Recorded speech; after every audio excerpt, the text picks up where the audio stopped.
નમસ્કાર વિદ્યાર્થી મિત્રો, ગયા લેક્ચરમાં આપણે કેટલાક ઉદાહરણના દાખલાઓ જોઈ ગયા. હવે એથી આગળ વધીએ તો ઉદાહરણ નંબર 37. જો સમલંબ ચતુષ્કોણની આધાર સિવાયની ત્રણેય બાજુઓ પૈકી પ્રત્યેકની લંબાઈ 10 સેન્ટીમીટર હોય તો તે સમલંબ ચતુષ્કોણનું મહત્તમ ક્ષેત્રફળ શોધો.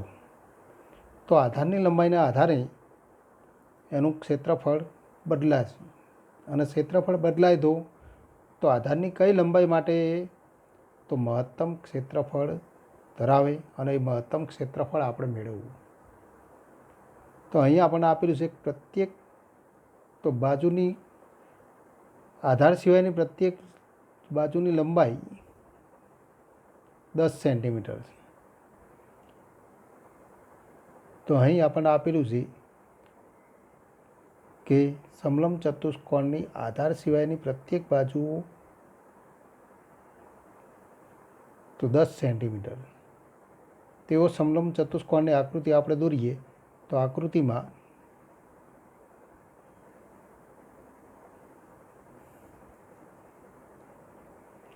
આધાર સિવાયની ત્રણેય બાજુઓ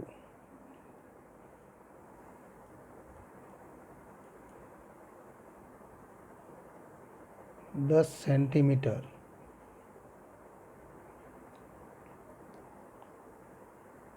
હોય તેવો સમલંબ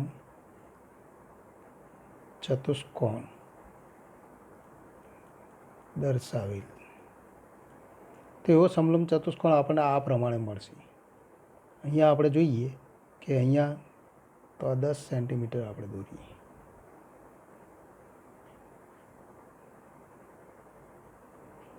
એ જ રીતે તો આ બાજુ પણ 10 સેન્ટીમીટર અને આ બાજુ પણ 10 સેન્ટીમીટર.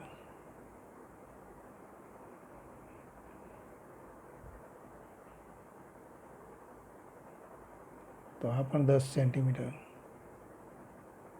અને આ બાજુ પણ 10 સેન્ટીમીટર. જો આ બંને બિંદુઓમાંથી એના આધાર ઉપર લંબ દોરવામાં આવે તો આ અંતર પણ તો 10 સેન્ટીમીટર મળે. ધારો કે આ અંતર x તો આ અંતર પણ x થાય.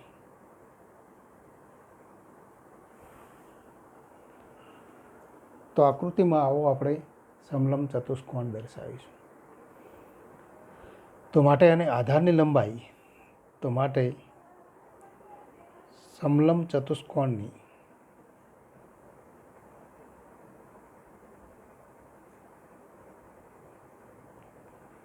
આધારની લંબાઈ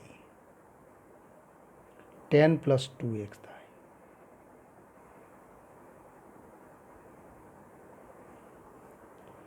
હવે એનું ક્ષેત્રફળનું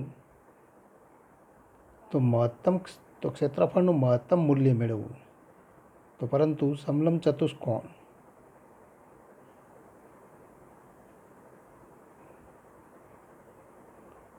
નું ક્ષેત્રફળ તો એના માટેનું સૂત્ર આપણે જાણીએ છીએ 1/2.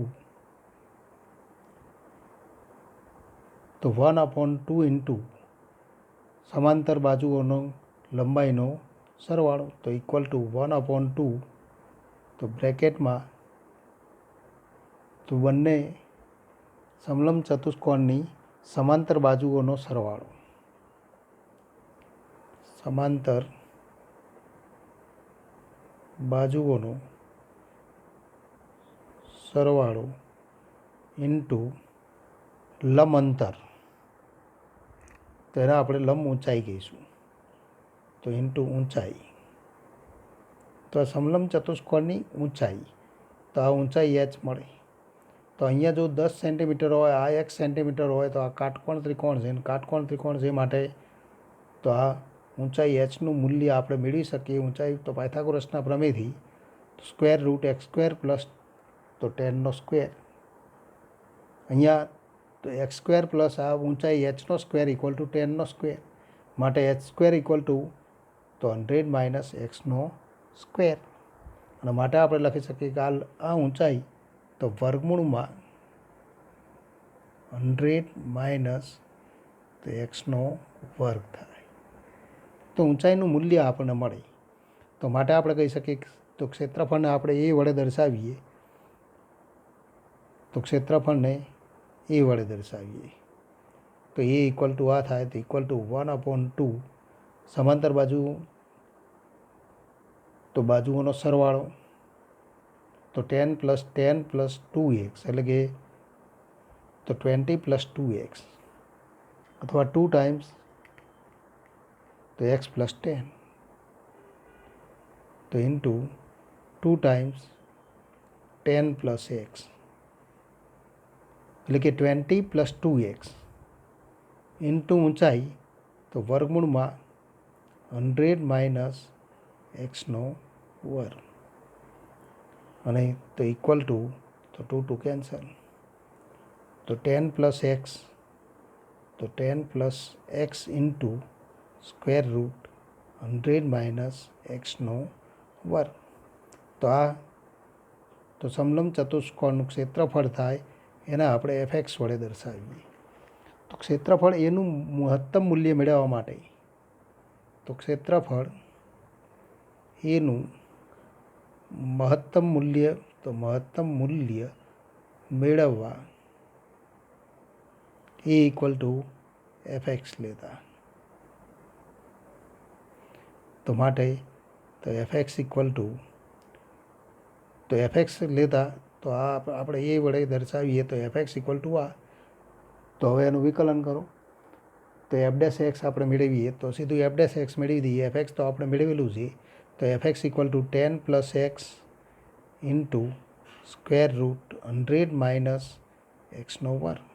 માટે f' ઇક્વલ ટુ તો બે વિધેયનો ગુણાકાર છે તો પહેલાં તો એક વિધેય એમ નામ રાખીએ તો 10 + x ઇન્ટુ વર્ગમૂળમાં 100 માઇનસ એક્સ સ્ક્વેરનું તો વિકલન તો 1/2 times square root 100 minus x square into તો -2x plus square root 100 minus x square into તો 10 + xનું વિકલન 1.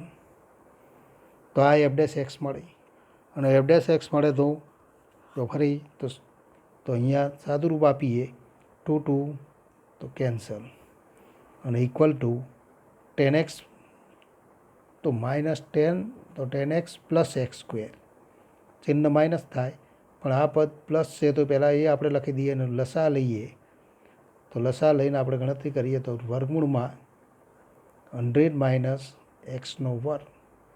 તો અંશમાં આપણને મળે 100 માઇનસ એક્સ સ્ક્વેર તો 100 માઇનસ એક્સ સ્ક્વેર માઇનસ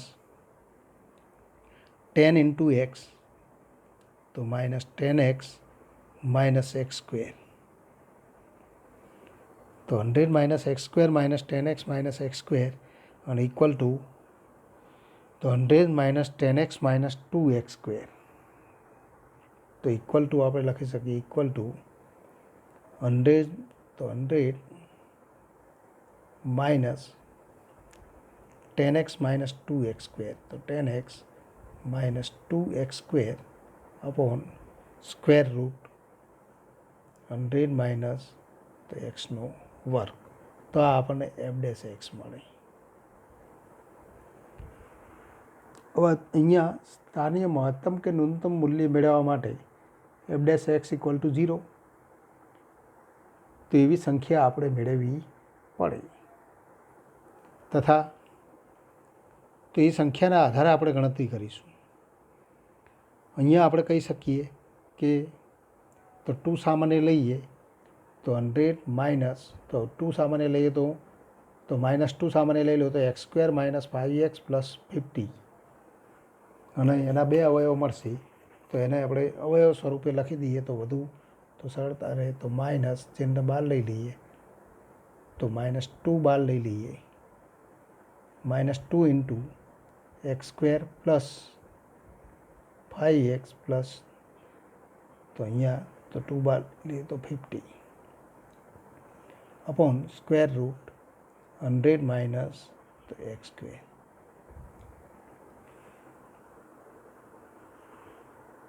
તો આ પ્રમાણે આપણને અવયવ મળે. અહીંયા આપણે જોઈએ તો અહીંયા માઇનસ ચિહ્ન મળશે, 50 છે તો -50, કારણ કે 100નું ચિહ્ન પ્લસ છે તો 2 અવયવ મળશે, ઇક્વલ ટુ -2 ઇન્ટુ 10 ઇન્ટુ 5 તો x પ્લસ 10, તો આપણને 2 અવયવ મળે, એક x plus 10 into x minus તો 5 અપોન સ્ક્વેર રૂટ 100 માઇનસ તો x સ્ક્વેર. તો આ એફ ડેશ એક્સનું મૂલ્ય એના અવયવીકરણ કરો. હવે F dash x equal to 0 implies તો એક્સ ઇક્વલ ટુ -10 અથવા એક્સ ઇક્વલ ટુ 5, પરંતુ એક્સ તો ગ્રેટર ધેન 0, કારણ કે એક્સ એ બાજુની લંબાઈ, તો માટે આપણે કહી શકીએ ઇમ્પ્લાઇઝ એક્સ ઇક્વલ ટુ 5. તો માત્ર એક જ કિંમત મળે, એક્સ ઇક્વલ ટુ 5 એ નિર્ણાયક સંખ્યા. તથા તો એફ ડબલ ડેશ એક્સનું મૂલ્ય તો વિકલનની મદદથી મેળવીએ. તો ફરી વિકલન કરો, તો ફરી આપણે તો દ્વિઘાત સમીકરણ હતું એનું વિકલન કરીએ ભાગાકારના તો વિકલનના નિયમથી. તો છેદમાં રૂટ 100 માઇનસ એક્સ સ્ક્વેરનો વર્ગ, તો 100 માઇનસ એક્સ સ્ક્વેર એનો વર્ગ, તો વર્ગમૂળ દૂર થઈ જાય, અંશમાં square root 100 minus x square into, તો આનું વિકલન કરીએ તો -10 માઇનસ 4x, તો -10 માઇનસ 4x, ફરી ચિહ્ન માઇનસ, તો 100 માઇનસ 10x, તો 100 minus 10x minus 2x square into, તો ફરી આનું વિકલન, તો 1 અપોન, એટલે કે તો અહીંયા આપણે છેદમાં લખી શકીએ 2 into square root 100 minus x square into -2x, તો ઇન્ટુ, તો અહીંયા આપણે લખી દઈએ કે ઇન્ટુ -2x, તો -2x. આ 2x એ ગુણાકારમાં, કારણ કે 100 માઇનસ એક્સ સ્ક્વેરનું વિકલન -2x થાય. ફરી આનું સાદું રૂપ આપીએ તો ફરી તો છેદમાં તો વર્ગમૂળ સ્વરૂપે આપણને આ પદ મળેલું હતું, પણ ફરી આપણે તો પદ લખી દઈએ તો 2 કેન્સલ, અને તો વર્ગમૂળમાં 100 માઇનસ એક્સ સ્ક્વેર લસા લઈએ તો 100 minus x square into minus ચિહ્ન બહાર લઈ લઈએ તો 10 પ્લસ 4x, તો 10 પ્લસ 4x માઇનસ, તો અહીંયા માઇનસ હતું, ચિહ્ન પ્લસ થઈ જશે, તો પ્લસ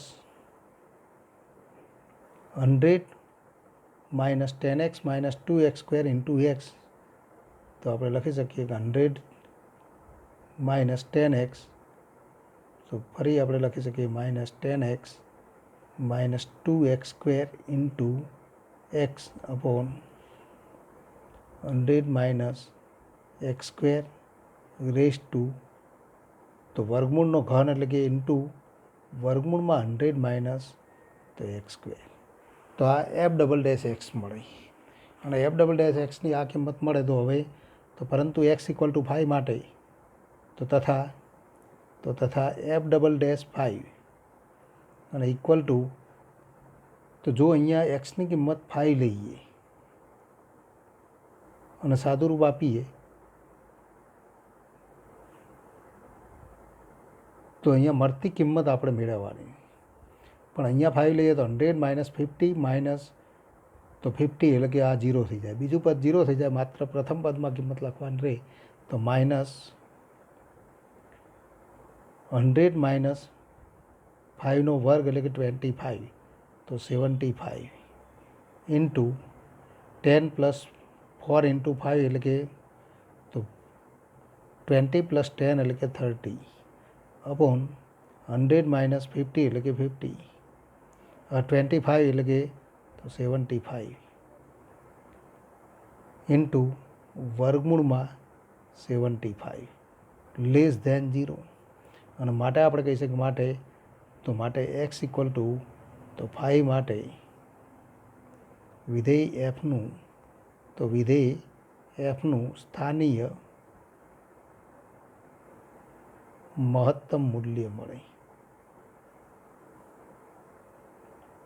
પણ અહીંયા તો એને મહત્તમ મૂલ્ય કહીશું, માટે x = 5 આગળ મહત્તમ મૂલ્ય મળે તથા આપણે કહી શકીએ તથા તે f(5) અને ઇક્વલ ટુ f(5) એટલે કે 10 + 5 એટલે કે 15 ઇન્ટુ સ્ક્વેર રૂટ 100 માઇનસ 5નો સ્ક્વેર એટલે કે 25 તો √75 મળે.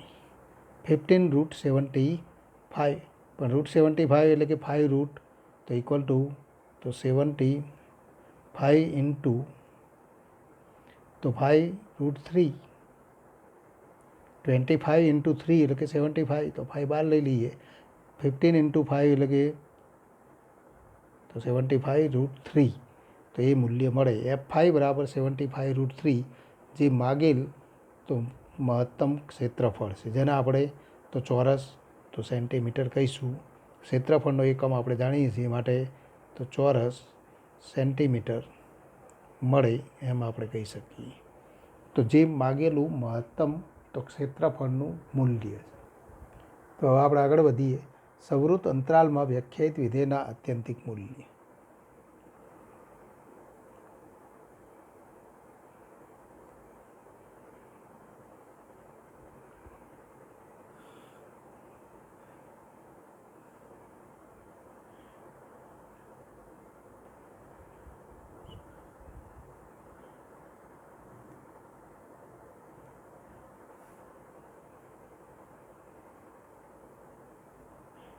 તો ઉદાહરણ દ્વારા આપણે સમજીએ કે સૌપ્રથમ આપણે જોઈએ કે f(x) તો કોઈ વિધેય લઈએ, સુરેખ વિધેય. તો f(x) અહીંયા જે આપણને ઉદાહરણ આપેલું છે એ આપણે લઈએ x + 2, x belongs to open interval તો x belongs to open interval 0 1. અહીંયા વિવૃત અંતરાલમાં પહેલાં આપણે ચર્ચા કરીએ તો આ તો દ્વારા વ્યાખ્યાયિત વિધેય.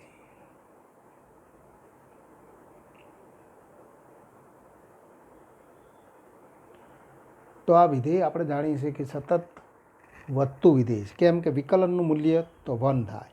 તો અહીં આપણે જાણીએ છીએ કે અહીં every x belongs to open interval 0 1 માટે f(x) તો વિધેયનું વિકલન કરીએ તો 1 મળે >0. અને માટે આપણે કહી શકીએ માટે f એ ઓપન ઇન્ટરવલ 0 1માં ચુસ્ત વધતું વિધેય એટલે કે સતત વધતું વિધેય. અને સતત વધતું વિધેય હોય ત્યારે તો આવા વિધેય માટે આપણે જાણીએ છીએ કે ઓપન ઇન્ટરવલ 0 1માં એના અંત્ય બિંદુઓ આગળ મહત્તમ કે તો વૈશ્વિક મહત્તમ કે ન્યૂનતમ મૂલ્ય તો મળી શકે. પણ ક્યારે કે ઘટકો વિધેયના પ્રદેશગણના ઘટકો હોય. પણ અહીંયા તો ઓપન ઇન્ટરવલ 0 1 છે, માટે તો અહીંયા આપણે જાણીએ છીએ કે માટે તો એફને ઓપન ઇન્ટરવલ 0 1માં નિરપેક્ષ મહત્તમ કે અથવા સ્થાન તો વૈશ્વિક મહત્તમ કે ન્યૂનતમ મૂલ્ય ન મળે તથા સ્થાનીય મહત્તમ કે ન્યૂનતમ મૂલ્ય પણ ન મળે, કારણ કે સતત વધતું વિધેય છે. માટે તો સ્થાનીય મહત્તમ કે ન્યૂનતમ મૂલ્ય પણ ન મળે.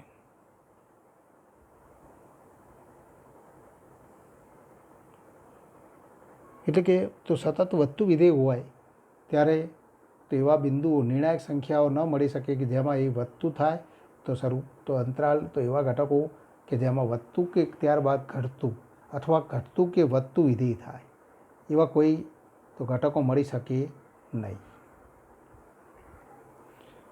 પરંતુ જો આ જ વિધેય માટે જો f(x) = x + 2 અને x belongs to close interval 0 1 લેતા ઓપન ઇન્ટરવલ 0 1ના બદલે ક્લોઝ ઇન્ટરવલ 0 1 લેવામાં આવે તો આપણે કહી શકીએ તો x = 0 અને x = 1 આગળ તો સ્થાનીય તો વૈશ્વિક મહત્તમ કે ન્યૂનતમ મૂલ્ય મળે. 0 આગળ મૂલ્ય તો 0 કે 1 આગળ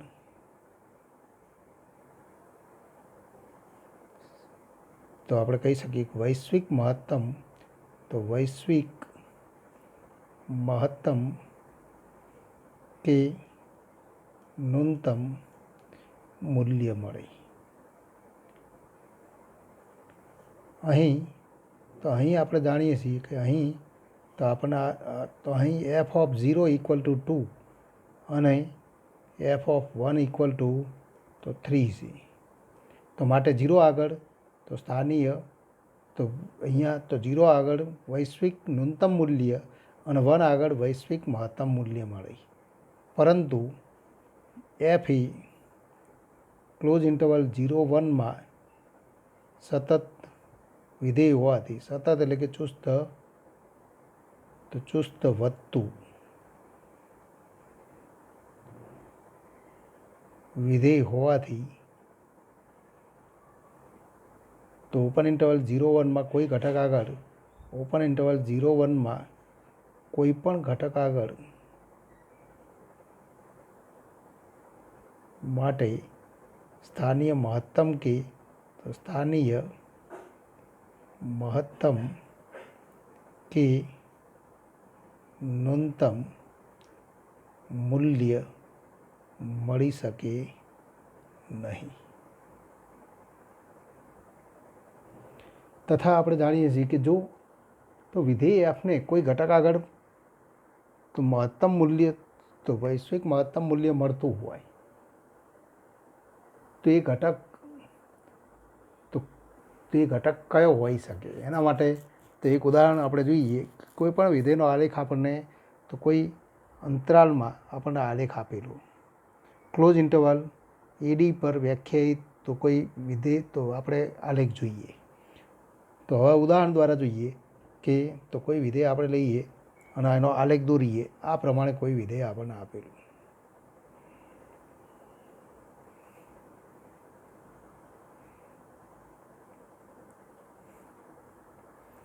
ઉદાહરણ તરીકે આપણને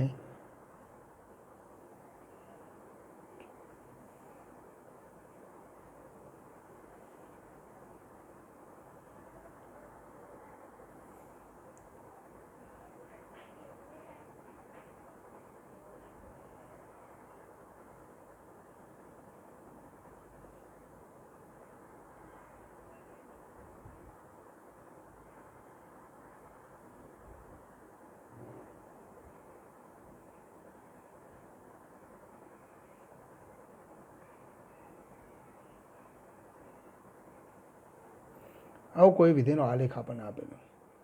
તો ક્લોઝ ઇન્ટરવલ એડીમાં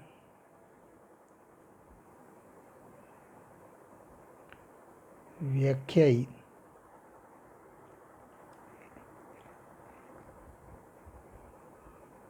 સતત વિધેય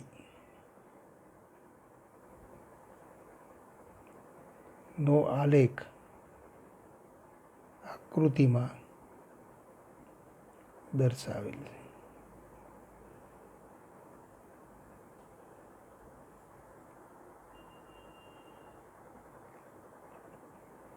અહીંયા આપણે કહી શકીએ કે તો કેટલાક ઘટકો એ આગળ, તો આપણે કહી શકીએ કે નહીં તો એ અને તો ઓપન ઇન્ટરવલ એડીમાં બે ઘટકો આપણને મળે છે કે જેના આગળ સ્થાનીય તો એવા ઘટકો આગળ કે સ્થાનીય મહત્તમ કે ન્યૂનતમ મૂલ્ય મળે.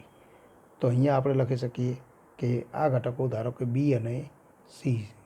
અહીંયા આપણે જોઈ શકીએ છીએ કે એફ બી એ સ્થાનીય ન્યૂનતમ મૂલ્ય, એફ સી એ સ્થાનીય મહત્તમ મૂલ્ય તથા અંત્ય બિંદુ એ અને ડી માટે તો આપણે જોઈ શકીએ છીએ કે એ અને ડી માટે તો જે ઘટક આપણે અહીંયા મેળવેલો છે એના કરતાં આ અંતર નાનું છે. તો એને આપણે તો હજુ પણ આ પ્રમાણે દર્શાવીએ કે અહીંયા તો હજુ આલેખ આપણે આ પ્રમાણે લઈએ અને આના આપણે ડી વડે દર્શાવીએ કે જેથી આપણે કન્ફ્યુઝન ના થાય. તો આલેખ આ પ્રમાણે લઈએ.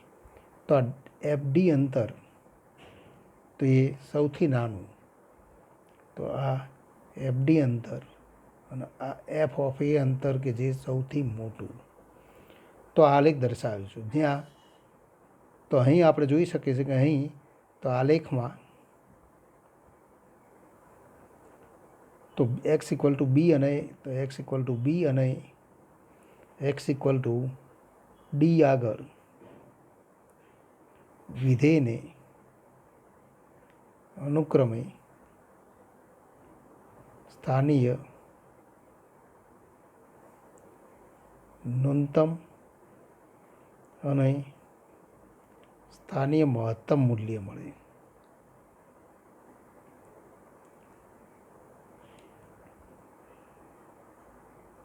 કારણ કે બી આગળ તો ગર્તની રચના થાય છે અને સી આગળ શૃંગની રચના થાય, અને માટે આપણે કહી શકીએ કે બી અને ડી આગળ તો અનુક્રમે સ્થાનીય મહત્તમ અને સ્થાનીય ન્યૂનતમ મૂલ્ય મળે. તથા અંત્યબિંદુઓ અંત્યબિંદુ એ આગળ તથા અંત્યબિંદુ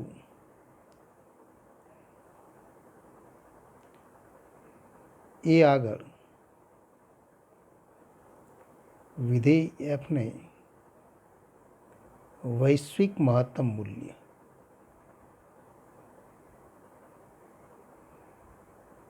કારણ કે તો આ મૂલ્ય એ તો આ વિધેયના આલેખ ઉપર મળતા બધા જ મૂલ્યથી સૌથી મોટું, અને ડી આગળ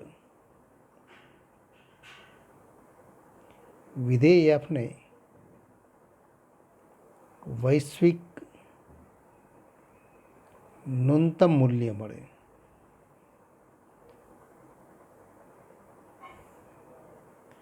જે આપણે તો જોઈ શકીએ, અને આના આધારે તો હવે કેટલાક પરિણામો પણ નોંધી શકીએ.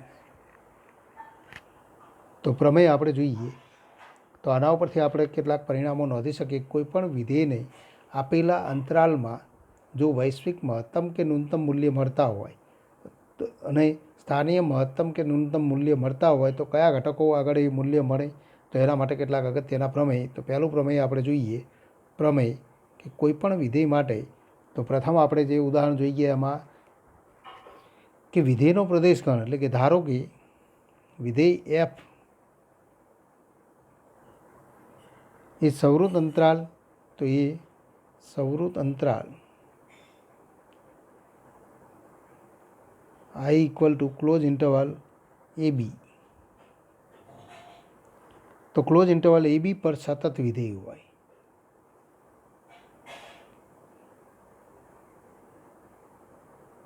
તો આપણે કહી શકીએ તો વિધેય એફને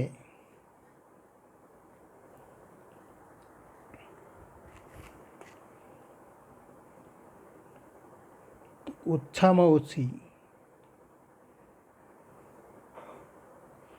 એક સંખ્યા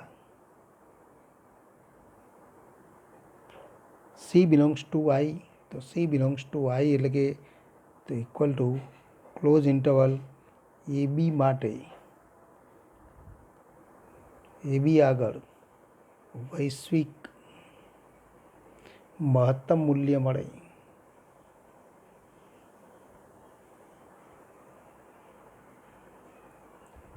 તથા તો કોઈ એક સંખ્યા ડી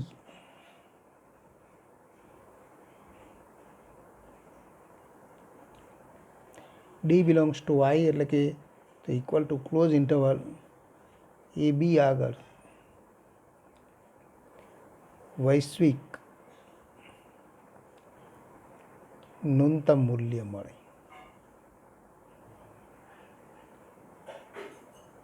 એટલે કે વિધેયનો પ્રદેશગણ જો ક્લોઝ ઇન્ટરવલ એ બી હોય તો એમાં બે ઘટકો સી અને ડી જેવા બે ઘટકો તો ક્લોઝ ઇન્ટરવલ એ બીમાં મળે જ, કે જેથી તો એ બે ઘટકો આગળ વિધેય એફને તો વૈશ્વિક મહત્તમ મૂલ્ય મળે.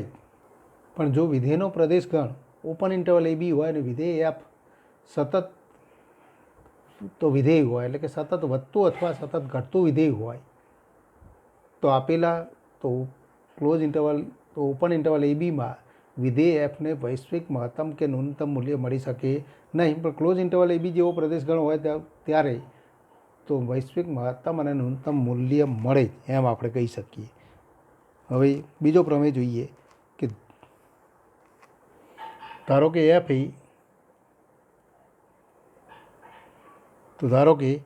એ સંવૃત અંતરાલ, તો એફ એ સંવૃત અંતરાલ I = I equal to close interval A B. તો ક્લોઝ ઇન્ટરવલ એ બી પર વિકલનીય વિધેય હોય.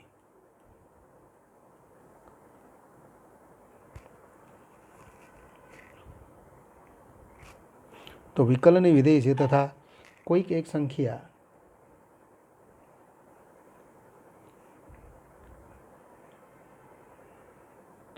સંખ્યા C belongs to open interval A B માટે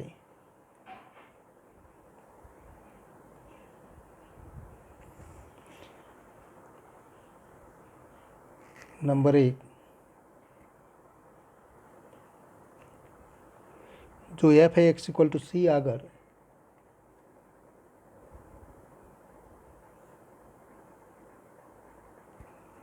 નિરપેક્ષ મહત્તમ મૂલ્ય ધારણ કરે.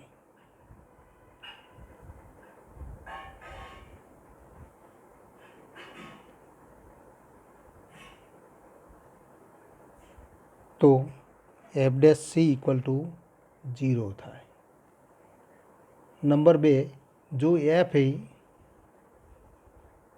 એક્સ ઇક્વલ ટુ સી આગળ નિરપેક્ષ ન્યૂનતમ મૂલ્ય ધારણ કરે.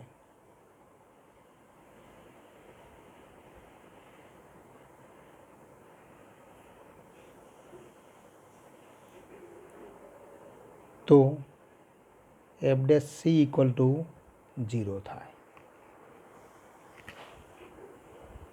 આનો અર્થ કે વિધેય F A close interval A B ઉપર વ્યાખ્યાયિત હોય અને એનો જો નિરપેક્ષ મહત્તમ એટલે કે વૈશ્વિક મહત્તમ મૂલ્ય અને વૈશ્વિક ન્યૂનતમ મૂલ્ય એ ઓપન ઇન્ટરવલ એ બીના કોઈ ઘટક આગળ મળે તો એના આગળ તે ઘટક આગળ વિકલનનું મૂલ્ય 0 જ થાય. તો બંને પરિણામો એક સાથે આપણે એ રીતે તો સમજી શકીએ. હવે આટલા પ્રમેય ઉપરથી વિધેયનું વૈશ્વિક મહત્તમ અને ન્યૂનતમ મૂલ્ય કેવી રીતે મેળવી શકાય તો એ આગળના ટૉપિકમાં આપણે જોઈશું.